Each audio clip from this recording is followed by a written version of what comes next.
that night, when the boy turned off his lights to go to bed, he heard the voice. I am the ghost with the one black eye. The young boy calmly turned on his bed lamp and said, Well, I'm a Boy Scout, and if you do not keep your mouth shut, you'll be ghost with 2 black eyes. Hey, Skylar, come on. I'm glad you can make it. Yeah, I'm feeling a bit better now. Guys, this is my friend Skylar, and this is Charlie, and this is Jessie. Some people I know. Hi. So, who's up next? Skylar, was it? How about you tell us a story? Yeah. Let's see what you got. No, I'm not sure. Oh, come on. Don't be a chicken. Cut it, guys! How do you feel?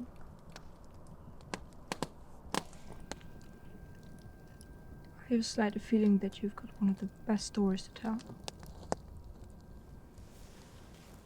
Come on, grab the storyteller. Grab the storyteller.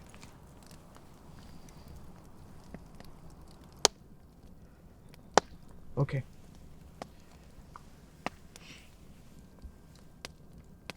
Okay, I'll give it a try. Once upon a time, in a world far away from the one we know of, a world that mankind had left behind, a world with thick walls surrounding the horizon. On an island, a boy named Birch lay unconscious on the shoreline. Birch did not belong to this world.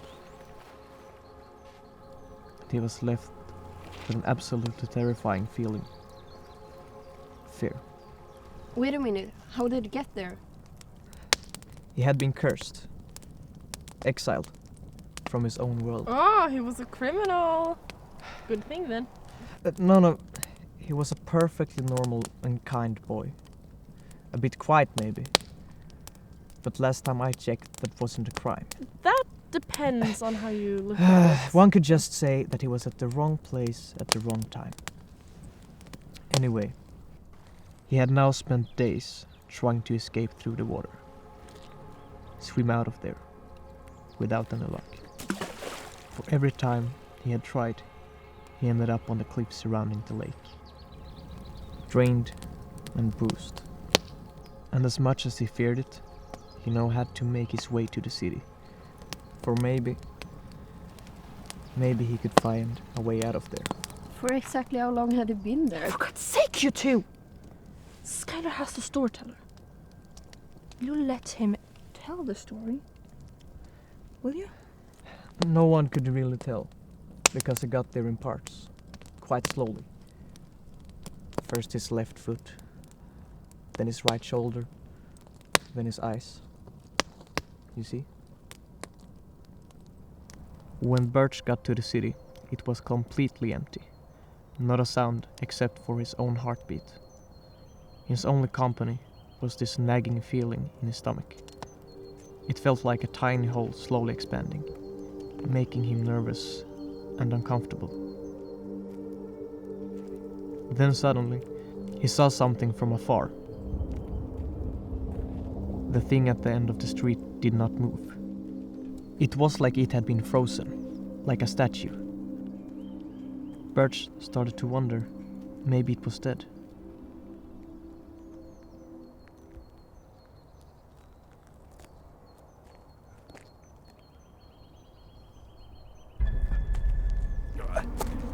It was still warm, but something was wrong. It was like the human lacked a soul. Not really living. Not really dead. So was it like a zombie? Not another zombie story. One could say that it was like a zombie. Not the ones that eat your brains, but a dead man inside of a living. Birch kept walking around in fear and confusion. And wherever he went, he saw traces of humans. Or zombies, so to say. He was getting tired and hungry and decided to rest for a moment at a pretty worn down and old cabin.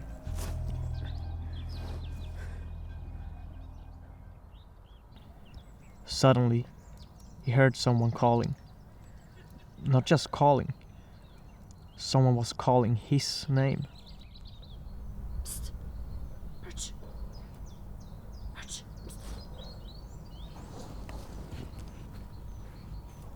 It's okay. He couldn't believe his eyes. An actual living human. He at least thought. What are you doing here? No, you're not supposed to be here. Have they got you yet? Have they? Doesn't look like it, at least. Go with me. You can't be in the open like this. They will find you. Birch felt relieved that the girl seemed to have a kind mind, and most of all, a soul in her body. Wait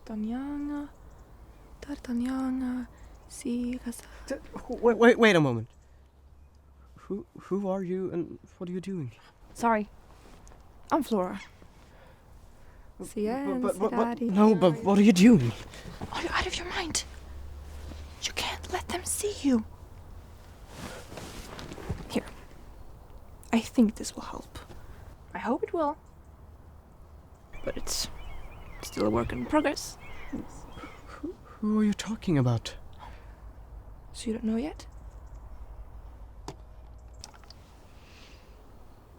Oh, we don't have much time. My dear, you're being haunted. Then know that you're here. What? You know that scary feeling you're experiencing? The one where the hole in your stomach is expanding so much you can almost feel it tickling out your fingertips. Yeah. That means that the monsters are close. Monsters? It's sad, really. I can see you've been here for quite some time. But there's still a chance for you to get out of here, you know? But how? I tried the waters and... Let's see.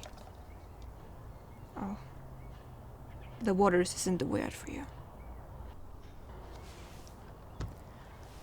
The waters you've been in have been dark. They've been deep and cold. Try to search for light. A warm feeling. And when you find it, hold on to that sensation. Don't let it go. The monsters will find you if you stay.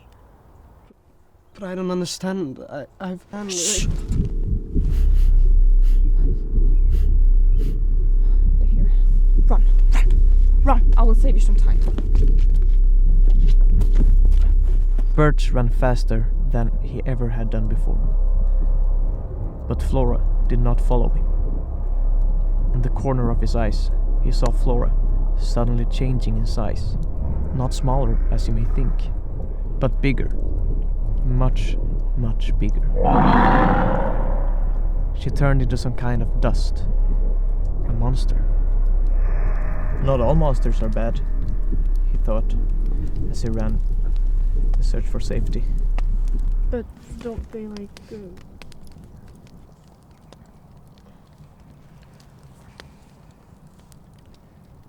Somewhere in the distance, he could hear a rumble of terrifying sounds. Like thunder and haunting screams. He ran all day and he ran all night. During the whole time, he could feel the monsters creeping in on him, lurking, even breathing down his neck. At one point, a monster even got to him, grabbing his arm with claws, sharp as razor blades.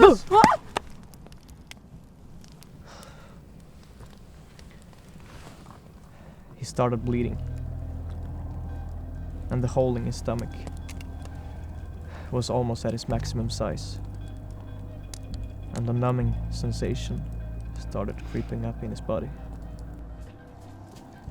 He suddenly realized that when this feeling had reached his head, he were to become one of the zombies, a living dead.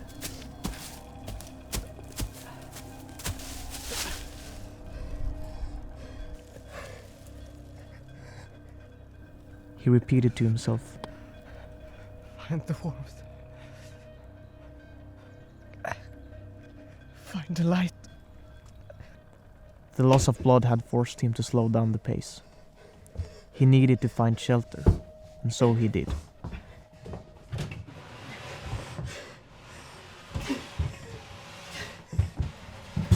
As he was laying on the floor, trying to make the blood stain his body, he started to think of his friends and family, people he loved so dearly. Were they wondering about him? Worrying about him right now? And then he thought of Flora, who was so strange, but so warm-hearted, and was willing to sacrifice herself to save him. Leave me alone! I'm not afraid of you anymore!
And just like that, Birch found the way out of there.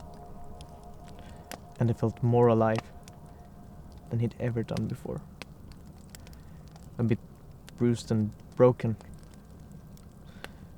but he was finally home again.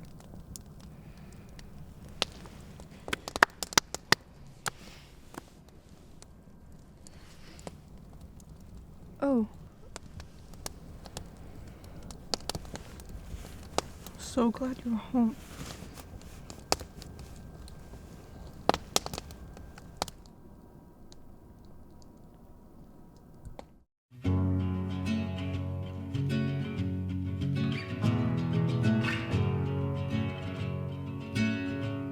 I was waiting in the undertow, set adrift with featherweight like bones, unaware of where my heart would flow. I was waiting in the undertow.